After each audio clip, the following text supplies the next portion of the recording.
नमस्कार, the image media गुरु में आपका स्वागत है। आज हम चर्चा करेंगे महाराष्ट्र और झारखंड विधानसभा चुनाव की घोषणा की। मुख्य चुनाव आयुक्त राजीव कुमार और चुनाव आयुक्त ज्ञानेश कुमार और सुखविंदर सिंह संधू साहब ने दिल्ली के विज्ञान भवन में आज इन दो राज्यों में चुनाव कराने की घोषणा कर दी।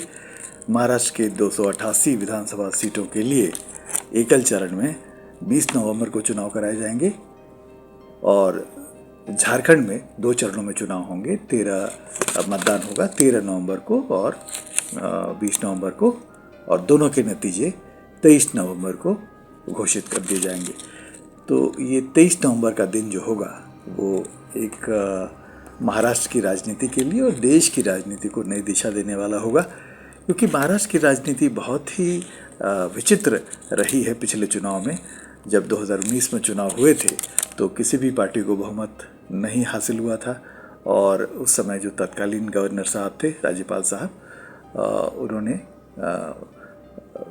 राष्ट्रपति शासन लगा दिया और कुछ दिनों तक वेट किया। उसके बाद फिर अचानक स्थिति बदली और उनको लगा कि भाई अब सत्ता किसी को सौंपने का वक्त आ गया है। तो फिर उन्होंने देवेंद्र फडणवीस साहब को, यानी बीजेपी के नेतृत्व में देवेंद्र फडणवीस साहब को आमंत्रित किया कि वो सरकार बनाएं। देवेंद्र फडणवीस साहब ने सरकार बनाई। उस समय जो मैंडेट हासिल हुआ था, बीजेपी को 105 सीटें हासिल हुई थी और शिवसेना को 56, एनसीपी को 54, कांग्रेस को 44 सीटें। तो जाहिर है नेचुरल क्लेमेंट भाजपा थी और भाजपा के का नेतृत्व की कमान संभाल रहे थे देवेंद्र फडणवीस। तो दोबारा सत्ता में उनकी वापसी हुई। मुख्यमंत्री के तौर पर उनको आमंत्रित किया गया, लेकिन इतना फ्रैक्चर्ड मैंडेट था कि विश्वास मत हासिल करने के पहले ही 3 दिन में ही उन्होंने इस्तीफा दे दिया और इस तरह दोबारा फिर से वहाँ अनिश्चय अविश्वास की स्थिति कायम हो गई। इसके बाद एक बहुत बड़ा राजनीतिक एक चेंज आया जब हमने देखा कि उद्धव ठाकरे, जो ठाकरे साहब, बाला साहब ठाकरे के यूँ कहें कि सक्सेसर हैं। बाला साहब ठाकरे हमेशा बाहर से राजनीति करते थे, राजनीतिक दलों को प्रश्रय देते थे और अपनी पार्टी को आगे बढ़ाते थे अपनी पार्टी के वसूलों के साथ। लेकिन यहाँ पे उद्धव साहब ठाकरे ने पलटी मारा और जो हिंदूवादी कोर उनका जो मूल था, जो आइडियोलॉजी थी, उसके साथ कंप्रोमाइज़ किया उन्होंने।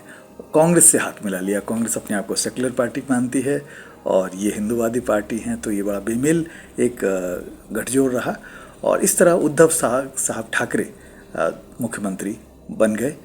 बहुत सारी स्थितियाँ ऐसी रहीं, बहुत सारे फैसले ऐसे रहे जिनकी आलोचना होती रही।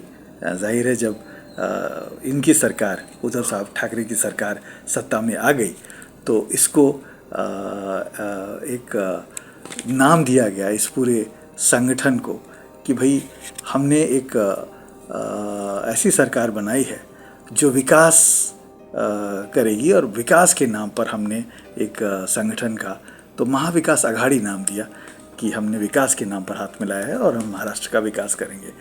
तो विपक्ष ने इसकी खिल्ली उड़ाई। विपक्ष ने कहा कि भाई आप विकास नहीं, आप सत्ता सुख भोगने के लिए आपने कंप्रोमाइज़ किया है। जाहिर है जो चाल या जिस तरह की आइडियोलॉजिकल शिफ्ट उद्धव साहब ठाकरे ने की थी वही उनको खुद झेलना पड़ा। भाजपा ने धीरे धीरे सेंध लगानी शुरू की और उनके ही पार्टी के एक बड़े नेता एकनाथ शिंदे को फोड़ लिया। एकनाथ शिंदे साहब ने बगावत कर दी और बहुत सारे विधायकों को के साथ वो उद्धव साहब ठाकरे का साथ छोड़कर चलते बने और इस बार उन्होंने क्लेम किया सरकार बनाने का और उसको भाजपा ने सपोर्ट किया, क्योंकि भाजपा नेचुरल क्लेमेंट थी। सबसे ज़्यादा सीटें उसके पास थी, 105 सीटें जब चुनाव हुई थी। तो इस तरह एकनाथ शिंदे साहब मुख्यमंत्री पद पे बैठ गए, तो ये तीसरे मुख्यमंत्री बने।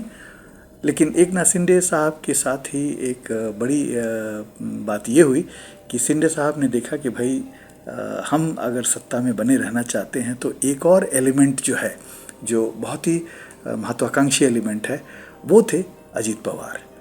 नेशनलिस्ट कांग्रेस पार्टी शरद पवार की पार्टी है, उनके भतीजे अजित पवार बहुत दिनों से अपने आप को मुख्यमंत्री बनाना चाह रहे थे, ना मुख्यमंत्री सही, डिप्टी चीफ मिनिस्टर सही, तो मौका ताड़ा और इस तरह एकनाथ शिंदे साहब ने उनकी तरफ पासा फेंका, वो उसमें उनके साथ आ गए और इस तरीके से दो पार्टियों का विभाजन हुआ, दो प्रमुख पार्टियों का विभाजन हुआ। एक तो शिवसेना जैसी पार्टी जो आइडियोलॉजी के लिए जानी जाती है, उसके अपने सिपह सालार टूटे और अलग जा मिले। तो शिवसेना नेचुरल जो हिंदूवादी पार्टी थी, अब शिवसेना के जो कोर ज़्यादा विधायक थे, अब इस बार शिंदे साहब के पास आ गए और शिंदे साहब उस कोर ग्रुप की कमान संभालने लगे और इस तरह मुख्यमंत्री बन गए। अजित पवार ने एनसीपी का दामन छोड़ा, अपने चाचा का दामन छोड़ा और इस तरह से एनसीपी को झटका देते हुए, नेशनलिस्ट कांग्रेस पार्टी को झटका देते हुए वो महायुति सरकार भाजपा के नेतृत्व वाले उसमें शामिल हो गए। तो 3 मुख्यमंत्री बने और 3 बड़ा पॉलिटिकल शिफ्ट हुआ। ये सारा शिफ्ट महत्वाकांक्षा की लड़ाई महाराष्ट्र की जनता ने देखा, देश की जनता ने देखा। तो ये इस बार के चुनाव में भी जाहिर है कि मुख्यमंत्री कौन बनेगा, ये इस पर डिपेंड करेगा कि किस तरह से गठबंधन आगे बढ़ती है और किस तरह के गठबंधन को सपोर्ट मिलता है। वहाँ विकास का मुद्दा महत्वपूर्ण तो है, किसानों का मुद्दा बहुत महत्वपूर्ण है और इस तरीके से आगे अब जब 23 नवंबर को नतीजे आएंगे तो, लेकिन 23 नवंबर के पहले ही बहुत ही हेक्टिक कैंपेन होने वाला है।